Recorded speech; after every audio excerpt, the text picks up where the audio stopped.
जिएनसीसँग साँच्चीकै लडेका हिजो बाँचेका मान्छेहरूसँग यति सम्झौता गर्ने हो भने त किन अन्धकार रातमा गर्नु पर्यो? आउनुहोस् न माइती घरमा गरौँ। घाइतेहरू अहिले पनि माइती घरमा हुनुहुन्छ। घाइतेहरू अहिले पनि तपाईँको ट्रमा सेन्टरको बेडमा छटपटाइरहनु भएको छ। अनि अन्धकार रातमा आफ्ना गोजीका आफ्ना जेठा छोराहरू लगेर तपाईँको सिंहदरबार र बालुवाटारको तपाईँको बन्द कोठाभित्र चाहिँ हस्ताक्षर गर्ने। अनि सिंहदरबारको तपाईँको भित्र चाहिँ तपाईँको 2-3 जना मात्रै विद्रोही पक्षले 2-3 जना मात्रै आवाज उठाएर केही हुँदैन, हामी 200-300 जनाले चाहिँ हामी साइन गरेर बहुमतले चाहिँ 10 बुँदे सहमति पारित गरेका छौँ भनेर चाहिँ तपाईँ थपडी बजाउने। सिंहदरबार तपाईँको कार्यक्रम गर्दै गर्दा सिंहदरबार र बालुवाटारको गेट स्वच्छन्द राम्रा युवाहरूलाई खोल्नुहोस् त। त्यहाँ विद्रोही पक्ष धेरै हुन्छ कि तपाईँको सरकारको थपडी बजाउने पक्षहरू धेरै हुन्छन्। आफ्ना गोजीका मान्छे लगेर बालुवाटार र सिंहदरबारको गेटमा राति चाहिँ तपाईँको मिटिङ गरेर 10 बजे सहमति गर्ने। अनि यहाँ विद्रोही पक्ष छैन, यहाँ 2 जनाले मात्रै विरोध गर्ने भनेर हुन्छ। सिंहदरबारमा तपाईँको माइती घरमा आउनुहोस्। माइती घरमा गएर चाहिँ कार्यक्रम तपाईँको 10 बजे सहमति गर्न तपाईँहरू किन डराउनु भएको? तपाईँहरू कसको सरकार हो भन्ने कुरा त तपाईँ प्रश्न देख्थेन। अनि सिंहदरबारको गेटमा चाहिँ युवाहरूलाई प्रवेश निषेध गरेर तपाईँ अन्धकार रातमा चाहिँ सम्झौता पारित गर्ने। अनि कोही पनि विद्रोही पक्ष छैन भनेर तपाईँहरू अम्किन मिल्छ? म सुशीला कार्कीलाई भन्न चाहन्छु, जुन दिन जङ्गी अड्डाको बाहिर सुशीला कार्कीको विरुद्धमा नारा घम्किँदै थियो, उहाँले 2,67,00,000 कोकोलाई तपाईँको जङ्गी अड्डाको बाहिर सुशीला कार्कीको विरुद्ध कोको बोलिरहेका छन्, तिनीहरूलाई मिलाऊ, सुशीला कार्कीलाई यो देशको प्रधानमन्त्री हुनुपर्छ भनेर तिनीहरूको मुख बन्द गराऊ भनेर 2,67,00,000 तपाईँले कोकोलाई दिनुभयो। तपाईँको जेठो छोराहरूलाई दिनुभएको होइन। म प्रुफ दिन तयार छु, आउनुहोस्। कहाँ आउनु पर्ने हो? तपाईँको कस्टडीमा आउनु पर्ने हो कि अदालतमा आउनु पर्ने हो कि कहाँ आउनु पर्ने हो? यदि त्यो कुरा सत्य होइन भने म झुन्डिन तयार छु। यदि त्यो कुरा सत्य हो भने तपाईँ राजीनामा दिन तयार हो?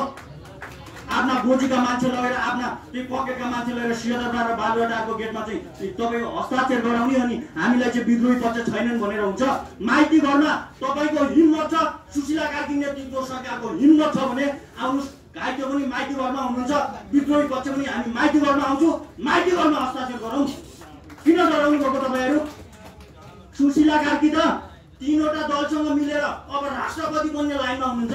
हामीलाई थाहा छैन भन्ने सोच्नु भएको तपाईँहरूले? कुनै पनि हालतमा हिजो राति जसरी आफ्ना गोजीका मान्छे लगेर तपाईँको नाटक रचेर जसरी हस्ताक्षर गर्नुभयो, त्यो म्यान्डेटमा हामी कुनै पनि हालतमा सहमति छैनौँ। यो खाका जसरी हाम्रो साथीहरूले च्याप्नु भएको छ, योमा हाम्रो पूर्ण रूपमा सहमत छ। अर्को कुरा,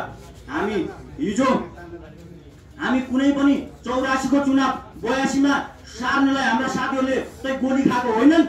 यो कुरा हामीले भन्दै गर्दा जिएनजीहरू पनि तिमीहरू चुनावमा जान सकेनौ, तिमीहरूको खुबी छैन, तिमीहरूको धैर्यता छैन भन्दै गर्दा हामीहरू के मुख लगेर चुनावमा जाने? शहीदको घरमा हामी भोट माग्न के मुख लगेर जाने? घाइतेको घरमा हामी भोट लगेर के मुख लगेर जाने? कसरी जाने? हिजो दलालहरूको भ्रष्टहरूको विरुद्ध बोल्दै गर्दा हाम्रा छोरा नातिले गोली खाए। अनि तिनीहरूको रगतमा चाहिँ टेकेर फेरि चुनावमा आउने भनेर प्रश्न गर्दै गर्दा हामीले के मुख लगेर चाहिँ हामीले गरिब र शहीदहरूलाई चाहिँ तपाईँको हामीले चाहिँ बयान दिने? दलालहरू अब फेरि पनि म धेरै कुरा भन्न चाहन्न, कसैले आरोप लगाउन चाहन्न।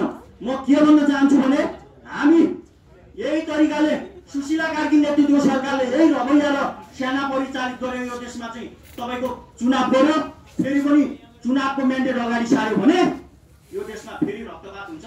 यो देशका युवा चुप लागेर बस्ने पक्षमा छैनन्।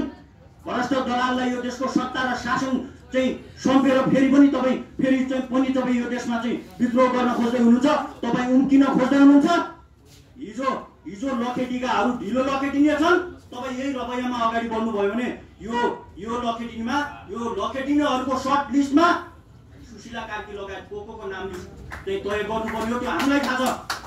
हामी फेरि पनि यो देशको माटोमा फेरि पनि हामी गोली खाएर ढल्न तयार छौँ, तर यिनीहरूका गलत प्रविधिसँग झुक्न हामी तयार छैनौँ भन्दै हिजोको म्यान्डेटमा विद्रोही पक्ष र जेएनजीको कुनै पनि सहभागिता छैन भन्दै म यो च्याटेर तपाईँहरूलाई देखाउन चाहन्छु। तपाईँ सियोजनामा बाटो आएको बेरमा चाहिँ गलत प्रविधिले तपाईँ आफ्नो निर्णय गर्ने हामीले चाहिँ तपाईँका छोरा नातिले गरेका सोही निर्णय चाहिँ हामीले सम्झिने तपाईँले गरिदिनु पर्ने कुनै पनि हालतमा यो म्यान्डेट राम्रो छैन यो जेन्ट्सको पक्षमा छैन भन्दै म मेरा दुई शब्द राख्न चाहन्छु धन्यवाद